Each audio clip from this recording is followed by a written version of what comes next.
예, CBS 라디오 박정희 한판승부 함께하고 계십니다. 자, 오늘 한판토론 함께하실 두 분을 소개합니다. 먼저 박원석 전 의원님 어서 오십시오. 네, 안녕하십니까. 그리고 정홍인 전 의원님. 네, 안녕하세요. 예, 갑자기 또 너무 이렇게 조용하게 말씀하셔서 금요일이 약간 지치신 거 아니시죠, 의원님? 네, 매주 화요일 박재용 밝혀주시는데. 앵커 책 출간을 축하드립니다. 아이고, 아이고. 나 책 안 가져왔다. 오늘 사인 받았어. 앵커의 눈물. 근데 예, 그거 내가 출연했을 때 장면이에요. 맞습니다. 개엄 다음 날 예. 저하고 금태섭원이 나왔어요. 낮에 방송할 때. 예, 그때 예. 갑자기 근데 사회자가 말을 안 해. 얘기를 하다 말고. 직관하신 앵커의 눈물, 생방송 중에 눈물 흘린 앵커를 박원석 전 의원님은 어떻게 아니 보세요? 굉장히 좀 당혹스러웠지만 저도 따라서 울컥하더라고요. 맞아, 그때 앵커가 그랬어요. 그러니까. 예. 역사가 사실 눈물을 자낼 수밖에 없는 역사였죠. 네, 그게 이제 헬기가 탁 이렇게 국회로 내려가는 장면이었거든. 그 장면 보면서 우리가 얘기하다가 박재용 앵커가 울컥해가지고 사실 막 그냥 유튜브 조회수가 100만 회가 넘게 나왔더만요. 생방송 중에 앵커의 눈물은 흔치 않은 건데 이건 60년 뒤에 교과서에 나올 만한 눈물 아니겠습니까? 그렇죠.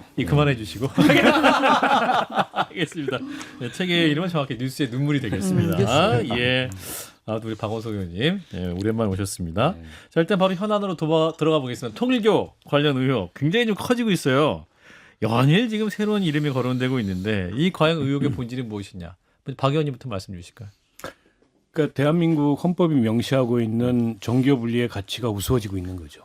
이게 김건희 윤석열 부부의 무속 논란부터 시작해서 계속이 어쨌든 그 종교적인 예. 그런 코드가 정치에서 회자가 되다가 급기야 이제 권성동 의원의 불법 정치자금 수수로 통일교와 유착관계가 드러나면서 정교 분리의 위기다. 예. 이런 얘기를 공세적으로 민주당에서 제기를 했는데 어라? 그쪽만이 아니네. 이렇게 돼버리는 거예요. 예. 그러니까 이제 여야 할 것 없이 어쨌든 특정 종교와의 비정상적인 유착 거래 이런 게 드러나고 있는 거고 한 가지 더는 그거를 인지한 특검이 이거를 사실은 반쯤 덮었다는 거죠. 8월에 인지하고. 네, 그 역시 저는 매우 중대한 문제라고 생각하고요. 뭐 본인들이 그 편파 수사 한 거 아니다, 선택적 수사 한 거 아니다라고 얘기하지만 이제 그 당시에 수사를 안 하는 선택은 할 수 있었습니다. 저는 예. 그게 이제 수사의 재량이라고 생각해요. 그러면 넘겼어야죠. 범죄 예. 정보를 입수했는데 그거를 자기 손에 그냥 움켜쥐고 몇 달 동안 가만히 있어요. 그로 인해서 지금 공소시효 논란까지 나오고 있잖아요. 이건 명백히 잘못한 거고 오늘 경찰에서 민정기 특검 뭐 직무유기 수사 착수한다는데 얼마나 수사가 될지는 모르겠습니다만 이번에 안 되면 훗날이라도 된다. 그냥 넘어갈 수 있는 문제는 아니다. 그렇게 봅니다. 예, 정 의원님은. 저도 같은 생각이라 뭐 덧붙일 게 없는데 네. 그러니까 두 가지 차원으로 말씀을 해주셨잖아요.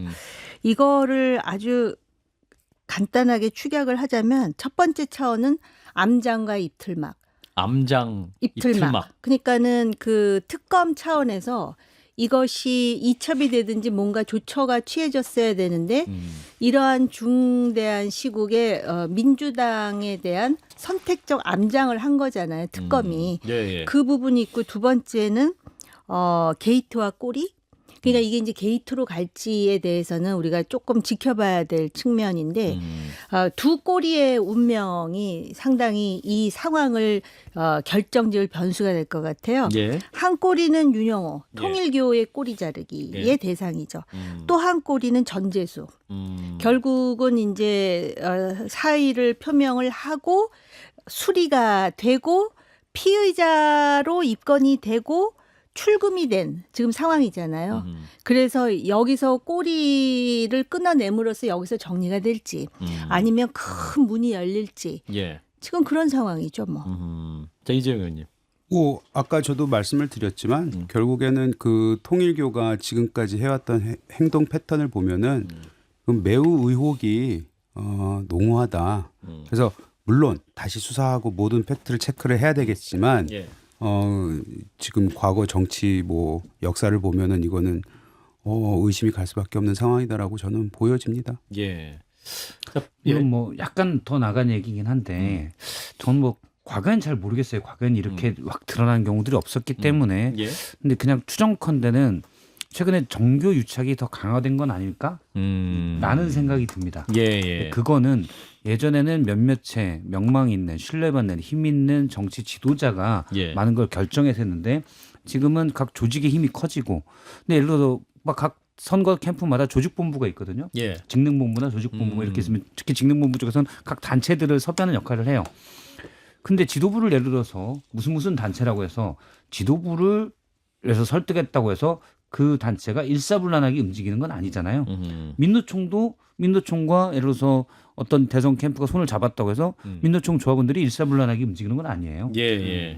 근데 거기에 가장 효과적인 조직은 저는 종교 단체인 것 같아요. 그러니까 그렇기 단일화될 수 때문에 있고 그렇죠. 동원도 쉽고. 예, 예. 종교 지도자의 어떻든 종교의 책임자의 말에 따라서 일사불란하게 움직일 수 있는 이거는 어떻게 보면 또 우리가 흔히 얘기하는 주요 종교가 아닌 쪽에서 보다 그게 용이고 있고 그리고 현재 정치 구조가 아주 활동적인 그런 분들의 필요 여러 표들에 있어서 예. 그런 것 때문에 정규책이 심해지는 건 아닐까라는 생각을 합니다. 그럼 뭐 수십 개, 수백 개 조기 축구회를 가지고 있는 듯한 그래서 그런 건 아닐까. 그러면 이거 우리가 구조를 약간 여기를 생각하고 대응을 해야 되는 건 아닐까라는 생각도 해봅니다. 아니, 근데 우리가 이제 지역의 선거를 다 치러봤잖아요. 우리 이재용 의원도 해봤고 저도 해봤고 의원님도 해봤고. 근데 실제보다 과장돼 있는 면이 많이 있어요. 아, 종교 동원이. 예, 특히 이제 지역구에 선거 치르려면 어떤 대형 교회 거기에 이제 그 목사님 꼭 만나고 그 교회 나가야 된다. 뭐 이런 게 아주 그냥 정설처럼 그 예. 통용이 돼요. 예. 특히 이제 제가 과거에 수원에서 선거를 치른 적이 있었는데 제 고향이 수원이어서 아하. 유명한 목사 계시잖아요. 유명한 교회가 있고 예. 그러니까 그분을 꼭 만나고 그 교회를 꼭 나가야 된다. 그때 수원의 모든 지역구의 의원과 후보자들이 다 그 교회를 나왔어요. 주말이면. 아. 저만 안 갔습니다. 그래서 안 된 거야. 아니 나는 거기에 머리 숙이고 싶지 않다. 그리고 거기에서 내가 머리 숙인다 해서 나한테 표 줄 것도 아니다. 그 시간에 나는 다른 거를 하겠다. 예, 예. 근데 이게 앞으로 저는 그 영향력이 축소될 거라고 봐요. 오히려? 왜냐하면 선거를 치러보면 치러볼수록 그게 별로 그렇게 실질적으로 크지 않다는 거를 저는 느낄 수 있다고 보고 모르겠습니다. 얼마간의 도움은 될지는. 근데 실제보다 많이 과장돼 있다고 보고 요즘에 누가 목사님 이 사람 찍으란다고 찍습니까? 그건 아니잖아요. 예. 다만 이제 어떤 조직적인 뒷받침 뭐 이런 것들이 행여 있을까 해서 가는 건데 예. 저는 이번 통일교 사태를 보면서 전혀 이해가 안 되는 게 뭐냐면 종교로서의 통일교는 대한민국에서 그렇게 의미가 없습니다. 우리 여기 CBS에 변상욱 대기자께서 전문가시잖아요. 예. 변상욱 선배 얘기로 한 3만 정도밖에 안 된대요. 실제 스탠딩으로 이렇게 막 표로 의미가 하는 없어요, 표로. 사람들. 예. 근데 이제 표가 아닌 통일교는 대한민국의 존재 형태가 기업 집단입니다. 예. 결국 어떤 그 뭐랄까 좀 금전과 관련된 이익 혹은 사회적인 어떤 네트워크의 연결 관련된 이익이 아니고서는 통일교가 정치에서 그렇게 필요하지 않아요. 아하. 그런 면에서 전 잘 좀 이해가 안 된다. 아니 지금 말씀을 정의원님? 들어보니까 제가 이제 정리가 되는데요. 정리가 되네. 이게 기독교하고는 좀 달라요. 통일교가? 통일교는 제가 이렇게 어림잡아 보니까 25년에 한 번씩 뭔가를 터트려요. 아, 주기가 있어요. 25년 25년 주기설. 25년 대한민국 주기설이 역사에서. 있어. 그러니까는 75년에 그 박동선 스캔들 났을 때 박보희 씨 얘기 우리가 오전에 잠깐 했잖아요. 사석에서. 그때도 그 미국의 어떤 그 로비에 있어서 맞아요. 통일교가 굉장한 영향력을 행사하면서 무리를 일으킨 적이 있었는데요. 박동선 스캔들 유명하죠. 그런데 이제 박동선 씨는 크리스찬일걸요? 근데 박보희 씨라고 있다고요. 통일교에. 예, 예. 그분이 그 육군 사관학교 출신인데 소위 통일교가 그 당시에 승공을 기치로 해서 당시에 박정희 정권과의 그 유대도 좋았고 그런 사례가 한 번 있었잖아요. 예, 예. 그리고 다시 쑥 들어갔어요. 대체로. 그러다가 2000년에 남북 정상회담이 있었잖아요. 바로 네. 그 직전에 예. 그 누구야 문선명, 김일성 만남. 그게 먼저였어요. 네. 그래갖고선 자동차 뭐 그러면서 자동차 이름이 휘파람인가 뭐 그랬어요. 기억나네요. 네, 그래가지고 그게 2000년이에요. 그러니까 딱 25주년 되잖아요. 지금이 올해가 언제예요? 2025년. 2025년이잖아. 이야, 그런데 역시 모든 언론 네. 처음으로 우리 정홍희 의원께 통일교 25년 주기설을 통찰하죠. 방금 나온 근데 이론입니다. 이제 그때는 대단합니다. 그 문선명 총재 때고요. 그렇죠. 지금은 이번에는 한학자. 부인이 독생녀? 홀리마다. 라고 홀리마다. 하면서 대형 사고를 친 거예요. 아. 한마디로. 그래가지고서 그 지금 요번에 이제 그 소위 통일교의 총재가 지금 감옥에 들어간 상태고 예. 자칫하면 통일교 집단의 운명이 어떻게 될지 모르는 상황에 왔는데 이 2025년의 이 대형 사고에는 2022년의 대선이 상당히 중요한 변수가 됐다. 왜냐하면은 소위 그 상당히 그 호각지세였잖아요. 0.73% 차이였는데 요번에 그 녹취록에도 그런 얘기가 비슷한 게 나오죠. 우리가 캐스팅 보트 운운 하면서 뭐 얘기를 하는데 어쨌든 간에 그러다 보니까는 그 윤석열 후보 그리고 부인하고도 연동이 돼 있고 예. 또 지금 녹취록에 보면은 뭐 이재명 후보 측에서 연락이 와서 뭐 그런 말 나오잖아요. 예.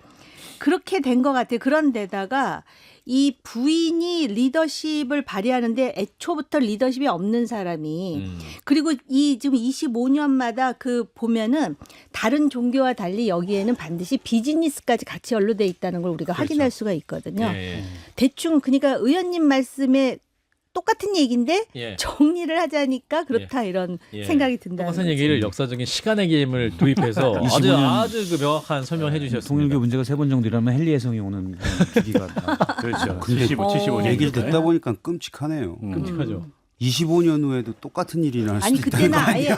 그때는 아예 2050년에 또 2050년에 또 뭐가 아니 아무 일도 뭐가 없어요. 터진다? 그때 아무 일도 없을 것 같아요. 근데 이게 약간 그냥 좀 우리가 주요 종교라고 얘기하는 것들은 상관이 없는데 이단. 좀 이단 종교죠. 뭐 이단이거나 또는 경계선에 있는 종교들은 사실은 자기들끼리 똥들 뭉치기 때문에 그런 행동력이 좀 강한 것 아닌가라는 생각도 듭니다. 아니, 그러니까 이제 대한민국 개신교의 베타성이 굉장히 강하잖아요. 예. 그러니까 이제 통일교를 대한민국에서처럼 이제 이단시하는 나라가 별로 없어요. 그러니까 일본, 미국 이런 데들이 통일교 주요 기반인데 그리고 굉장히 사회적으로 정치적으로 영향력 있는 인물들과의 네트워크도 상당히 통일교가 해외에서는 많이 갖고 있습니다. 오직하면은 아베 수상을 움직였겠어요, 일본에서.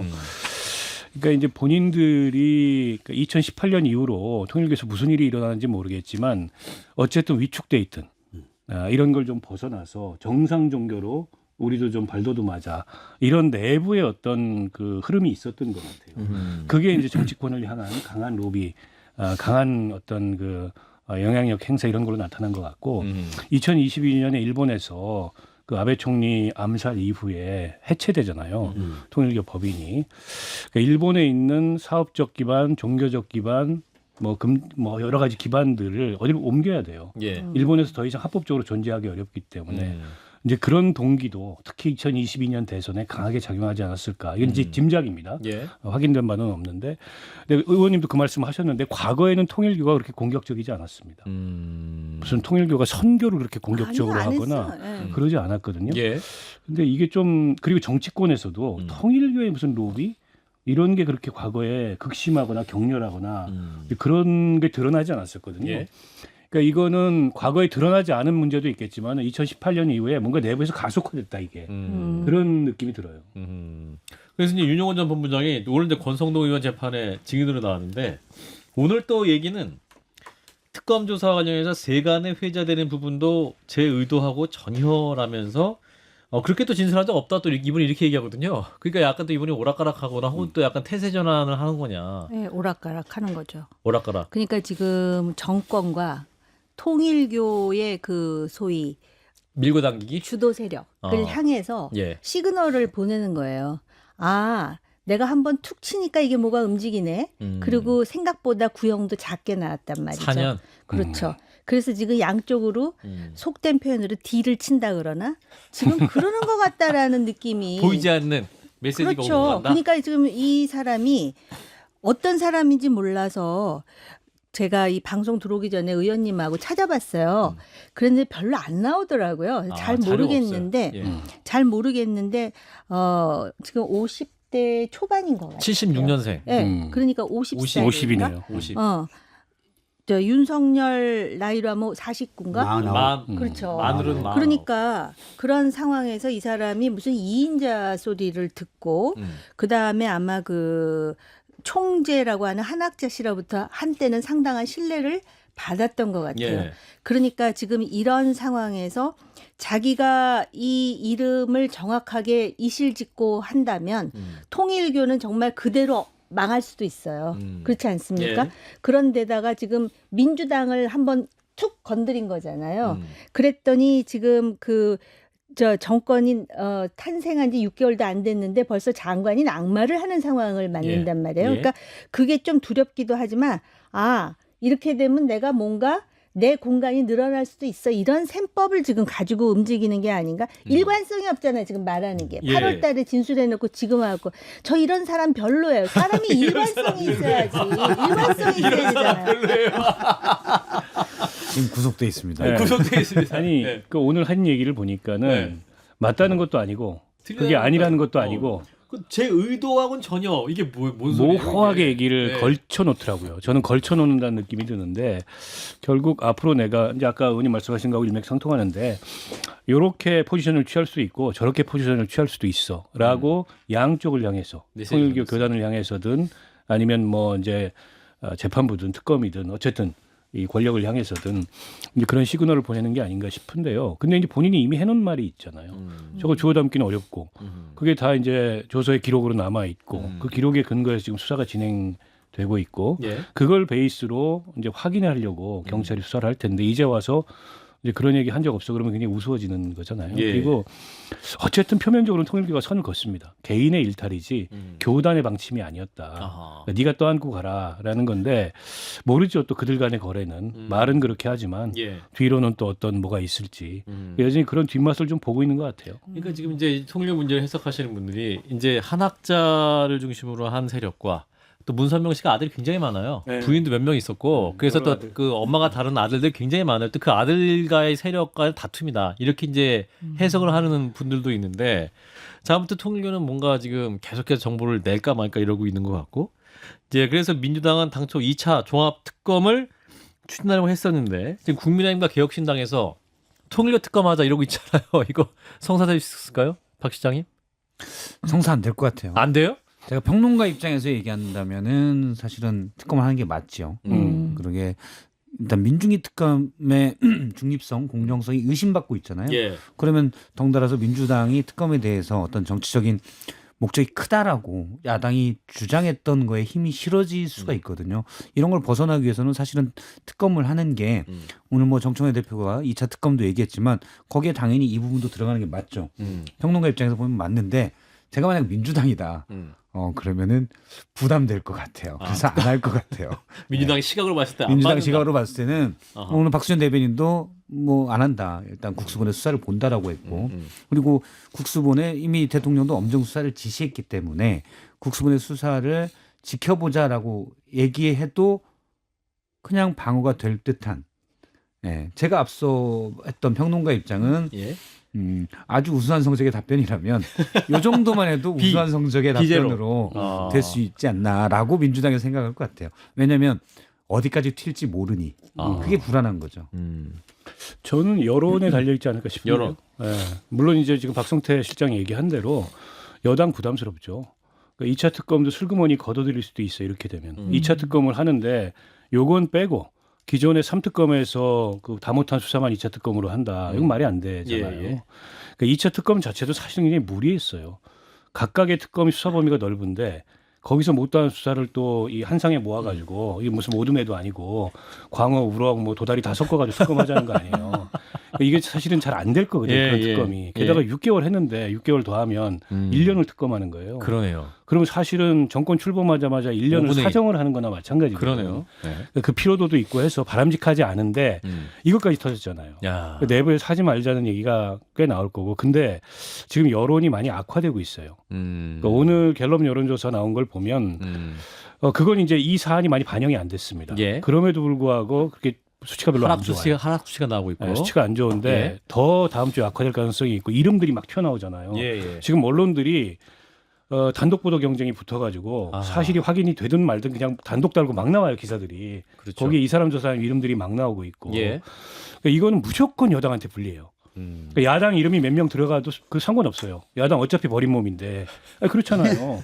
어차피 버린 몸인데 뭐 이름 몇 명 더 나오는데 무슨 상관이에요. 예. 데미지는 고스란히 여당이 받는 거예요. 아니, 예. 표현은 그렇지만 맞는 말이에요. 네. 그래서 저는 국수본 활동으로 국수본 수사로 경찰. 대충 정리하려고 할 거다. 근데 여론이 진짜 악화되면은 받을 수밖에 없을 수도 있다 이렇게 봅니다. 정 의원님 생각도 그래서 안 받는다? 이제 그러려고 하는 거예요. 그렇기 때문에 지금 이 국수본의 특수 전담 수사팀이 아주 지금 정광석화처럼 움직이잖아요. 출국 금지도 하고. 예. 이게 이제 이렇게 해야 저걸 잠재울 수 있다고 생각하는 거예요. 이거는 또 뭐하고 맥이 다 있냐면은 이 전재수 장관이 막 억울한 것처럼 얘기하면서 앞으로 봐 내가 가면 반전에 반전이 됐을 뭐 것이다. 한다더니 반전은커녕 오자마자 사의 표명을 해버리지 않습니까? 그게 지금 그게 그게 반전인지는 모르겠는데 아무튼 이 정재수는 꼬리로 그냥 잘릴 가능성. 그래서 저는 이렇게 되면 부산시장으로 나오기 쉽지 않다고 보여지는데요. 예. 힘의 입장에서 보면은 야당이 이걸 모멘텀으로 해야 돼. 아까 말씀하셨듯이 거기 누가 들어가 있다 하더라도 좋아. 저 빠르게 국민의힘까지 포함해서 진짜 이거야말로 빠르게 가야 될 일입니다. 그래서 뭔가 이 특검 하자. 우리 당에 누가 있어도 예. 정말 공정하게 여야를 막론하고 다 하자. 예. 뭐 이런 식으로 나와야 되는 거예요. 그래서 이걸 밀어붙여야 돼. 근데 마치 그 지금 이준석 대표하고 뭔가 국민의힘이 공조할 것처럼 얘기하는데 현실적으로 그게 과연 이루어질지 여부는 모르겠는데 이준석 대표도 극소수당이잖아요. 이 상황에서 협조해서 이거는 특검으로 가야 돼. 단지 정치적인 정무적인 계산도 있지만은 이런 일을 뿌리 뽑아갖고 향후 2050년에 또 이런 꼴을 안 보기 위해서라도 요번에 그리고 지금 민중기 특검은요. 진짜 민중기 특검이라는 말 자체가 오명이 돼버렸습니다. 아하. 세상에 어떤 이렇게 전례를 남겨요. 특검이라는 거는 그래도 검찰과 다르다는 차별성을 그때 지금까지는 줬는데 예. 이게 뭐야? 서부터 시작을 해가지고 지금 대통령 지지도 뭐 6% 떨어졌다 그러는데 이렇게 하면 안 된다라는 거를 야당은 부각시키면서 예. 그 야당이 지금 뭐 저 하잖아요. 필리버스터 하죠. 필리버스터. 근데 59박 60일. 네, 그 선택과 집중을 좀 잘했으면 좋겠어. 왜 이래 진짜. 왜 이래 진짜. 자. 왜 이러십니까? 그러게 말입니다. 예. 근데 저는 그 일단 특검과 관련해서 예.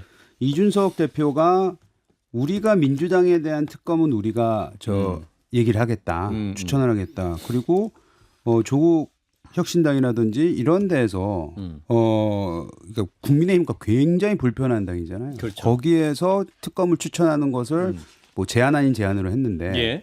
지금 앞서 우리가 이 방송 시작하면서 말씀드렸지만 원내대표가 그거에 대해서 완전히 문을 닫지 않았잖아요. 성원석 원내대표가. 그렇죠. 성원석 원내대표. 그 정도로 저희는 제가 봤을 때 이거를 받아들일 지금 준비를 하고 있는 게 아닌가. 정홍 의원님이 말씀하셨듯이 이거는 지금 한두 사람이 잘못되는 게 중요한 게 아니고 이 특검을 반드시 관철시키는 게 좋을 것 같은데 물론 거기에는 이제 정치적인 워낙에 균형이 깨져 있기 때문에 과연 이것이 현실적으로 가능하느냐 이런 얘기는 있긴 한데 저는 특검을 해도 특검을 거부해도 이건 민주당한테 부담이 될 수밖에 없는 상황이다. 그것만큼은 지금 우리가 받아들여야 되는 아니 민주당이 받아들여야 되는 현실인 것 같습니다. 저는 다음 주 한 주 국수본 그 지금 특별수사팀 수사 상황이 굉장히 중요할 것 같아요. 속도를 보여주느냐, 예. 그리고 뭐 이제 수사의 뭐 진전 이런 거를 보여주느냐 못 보여주느냐에 따라서 지지부진하고 눈치 보는 것 같은데 이러면 이제 특검 여론이 굉장히 강할 겁니다. 근데 속도전을 편다. 소환하고 소환에 의해서 뭐 영장 청구 검토하니 이런 얘기 나오면은 조금 지켜보자. 이런 여론이 나올 가능성이 있어서 지금 그 국수본 그 특별수사팀도 약간 실험대에 올랐어요. 그러니까 경찰로 지금 수사권이 다 넘어가는 거잖아요. 예, 그렇죠. 근데 과연 정권과 경찰과의 관계에 있어서 지금 딱 이 시험대에 오른 사건이 돼버렸어요. 이 사건을 경찰이 어떻게 처리하느냐에 따라서 과연 경찰이 정권의 눈치 안 보고 그런 살아있는 권력을 향해서도 독립적인 그런 이 수사 능력이나 수사 의지를 보여줄 수 있느냐 실험대에 딱 오른 사건이 돼버렸어요. 예. 그래서 지금 박원석 의원님 말씀에 전적으로 동감하고 몇 가지 선언적 조치가 필요해요. 경찰 수사가 이 신뢰를 받으려면 뭐 몇 군데서 얘기했지만 절대 국수본부장 또는 용산에 보고하지 마라. 대통령이 먼저 사실 엄정수사라는 말은 상당히 추상적이기 때문에 예. 그런 구체적인 지시도 할 필요가 있다라고 봅니다. 수사 상황 보고하지 마라. 그래서 정말로 금품이 오갔다, 어떤 범죄 혐의가 있다라면 당연히 쳐내는 게 맞죠. 민주당 입장에서도 그게 맞고 그게 아픈 사람 측근이더라도 그게 하는 게 당연히 맞는 거고. 그리고 사실 관심을 가져야 될 게 뭐냐면은 언론이 지금 다 붙었잖아요. 그렇죠. 예. 지금 사실 국민의힘이 워낙 제 표현을 하면 덩드. 이건 내부에서 나온 말이죠. 덩드? 덩에다가 수동태 1위를 붙였어요. 덩화됐다라고 예. 좀 품격 있게 얘기한다면. 아하. 덩이 대변화됐다. 아, 영어로? 대변화됐다. 덩을 예. 찾아보니까 예. 풍덩을 의성어가 아닌가라는 얘기가 있더라고요. 여러 가지 지금 이해하려면 노력이 필요한 상황인데. 그래서 예. 이걸 어떻게 하면 잘 표현할까? 덩드가 낫겠더라고요. ED를 붙여가지고. 예. 덩드 됐다고 내부에서 얘기되기 때문에 예. 사실 언론은 그런 것도 있습니다. 언론의 생명은 권력 비판인데 이미 죽은 권력이 물론 덩드 됐다고 해서 거기만 계속 쓰는 게 맞냐라는 고민도 사실 있거든요. 예. 그런데 이거는 내부에서 이렇게 비리 혐의가 나온다면 지금 실제 이른바 진보적으로 평가받았던 언론들도 단독들을 내잖아요. 예. 그리고 각 언론 매체에서 여기에 대한 수사팀, 취재팀들이 꾸려지면 100명이 넘습니다. 웬만한 수사팀보다 많은 분들이 달려가요. 그러면 엄청나게 의혹이 나왔으니까 선제적으로 대응해야 된다고 봐요. 아니 그게 그 선진화된 자유민주주의 그렇죠. 체제의 특징이죠. 지금 말씀이 맞고 지금 한겨레도 열심히 하고 있잖아요. 예. 제가 볼 때는 그런데요. 사실 그 대통령이 여야를 막론하고 공정하게 수사하라 그랬지만 예. 이미 공정이라는 말이 상당히 공허하게 들리는 이유가 그 법무부 장관이 신중하게 대장동 항소 포기할 때 신중하게라는 그 좋은 부사를 거기다 써가지고 이미 신중이라는 말이 지금 상당히 공허하게 들리는 예. 거나 같은 이치여서 지금 좋은 아이디어를 내주셨네요, 진짜. 수사 보고하지 말라 그러고 예. 왜냐하면은요 지금 이게 정권의 눈치를 보는 측면도 있지만 검찰이 했던 수사가 전부 지금 경찰로 넘어갔는데 여기서 실력과 역량을 보여주지 않으면은 결국 검찰 개혁 잘못한 거야라는 소리뿐만 아니라 경찰의 위상까지도 떨어질 수가 있어요. 그래서 지금 이 수사팀장이 박창환 총경인가? 이 사람 어깨가 굉장히 무거워요. 일단 빠르게 움직였다? 오케이. 그 다음을 또 보는 거예요. 지금 예. 어떻게 보면 대한민국의 정치를 지금 관심 있어 하는 사람들이 전부 이목이 집중되어 있거든요. 예. 그러면은 기본적으로 이런 상황에서는 민주당에 대해서 민주당 출신 정치인에 대해서 그 돈을 받았다라는 사실에 대해서 확고하게 수사 결과가 나오지 않으면 지금 그것이 그 수사 결과가 만약에 지금 이미 피의자로 올라가고 이첩이 됐는데 그렇게 해서 눈치 본다라는 그런 인상을 주게 되면은 경찰에 대해서 사실 신뢰가 별로 없잖아요. 그런데 이제 니들이 뭐 그 정도지 이런 얘기를 또 들을 수도 있어요. 그래서 굉장히 잘해야 된다라는 생각이 들어요. 저는 이번에 경찰이 좀 멋지게 수사를 하기를 바라요. 예. 기대가 크신 것 왜 같습니다. 웃으세요? 아닙니다. 아니 경찰도 좀 아니요 예. 검찰을 그렇게 욕하지만 예, 예. 그래도 우리가 강골 검사하면은 역대 검사 중에 떠오르는 사람이 있잖아요. 예. 경찰은 아직 안 떠오르잖아요. 예. 일단 1분 여기까지 하겠습니다. 한판 승부 함께 하고 계십니다.